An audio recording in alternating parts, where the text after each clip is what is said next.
You are listening to KWIMM 89.9 Piney Way in Morro Bay, and this is Beneath the Waves with Bart, your host here. So as you know, this is where the ocean meets the unknown, and I'm guiding you through the mysteries that lurk just beyond the horizon. We've been talking so far about the possibilities of alien crafts, and it seems like we're going to take one more call on this subject.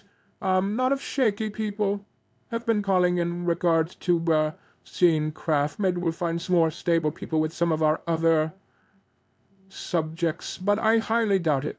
So basically there's one more call. Let's see here, yes, okay. This is an encounter with a physical alien.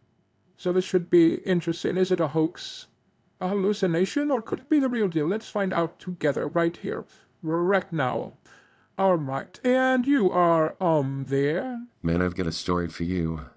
Still makes my head spin. I've been thinking about calling you for about 2 years now in regards to it, but I just hadn't had the goal to do so till today. So I hope that you enjoy it. I don't know what it is about today, but for some reason, it's the day. I was driving home one late night around 2 a.m. down this deserted road back near the dunes. Out of nowhere, my car stalls. And before I can even, curse my luck about the whole thing, Hold on, caller, just one moment, Barbara. Barbara, the music is playing. Music is playing. Turn it down. No, turn it off. I'm so sorry, caller. Technical difficulties. Off, Barbara.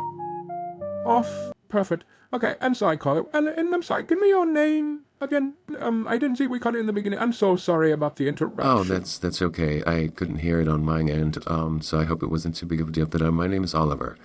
Dude, I'm just gonna go back where I left off. So basically, saw this bright light, and it started to flood the entire area like nothing I had ever seen before. Blinding.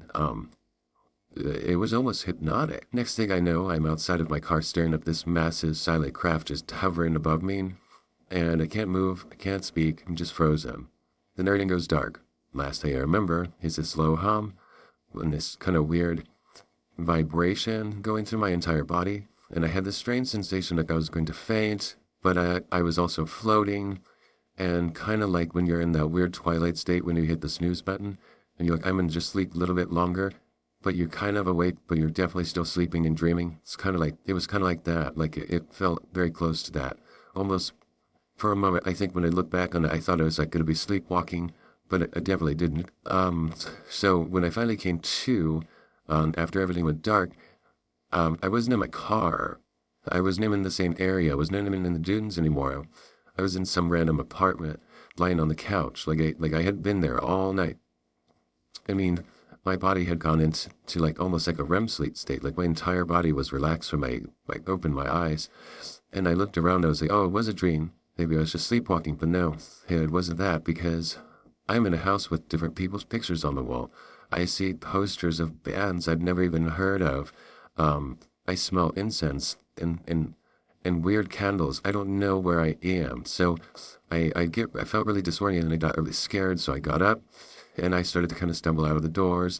And once I got onto the street, I realized where I was, and I was clear across town, miles and miles and miles from where I had been. I don't know, Bart, how I got there, or who those people in that house were. I don't know if they ever heard me in there. I just snuck out. It was terrifying.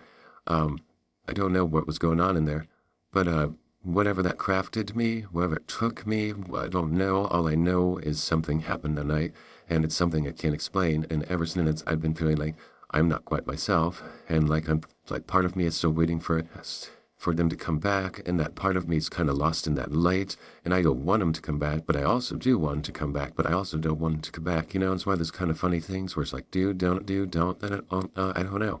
But I do know it happened. And I didn't physically see an alien, I didn't touch its hand, but I think in the presence of that light, I felt a presence of something. So, I don't know, I've been going to therapy. Well, Oliver, that is quite the tale. So let me get this straight. You were driving, saw a bright light, and then suddenly woke up in a stranger's apartment? Sounds like the start of a sci-fi flick to me. But hey, who am I to judge? I'm just here to listen. Though, I have to ask, are you sure it wasn't just a long night at the bar that left you a little disoriented? No, I was just, driving, thinking about life. You know, those big midnight drives that people take to clear their heads. That's just basically what I was doing. It wasn't anything with alcohol or anything like that. Sometimes the mind plays tricks on us, especially when it's late and the roads are empty. But if you say it was an alien encounter, I can't technically argue. We get all kinds of stories on this show, after all. Do we next time try to get a selfie with those little green guys, huh? I often wonder what it must be like to wake up in someone else's apartment after a close encounter of a weird kind. Do you help yourself to this cereal? Leave a note? Or maybe you just quietly sneak out the door, wondering if the alien left you with cab there. Could it be that extraterrestrials have a sense of humor? Or that they are just really bad at dropping people off at the right place? Perhaps, and we will never know. Next up is the Sasquatch line, so give us a call. We'll be right back.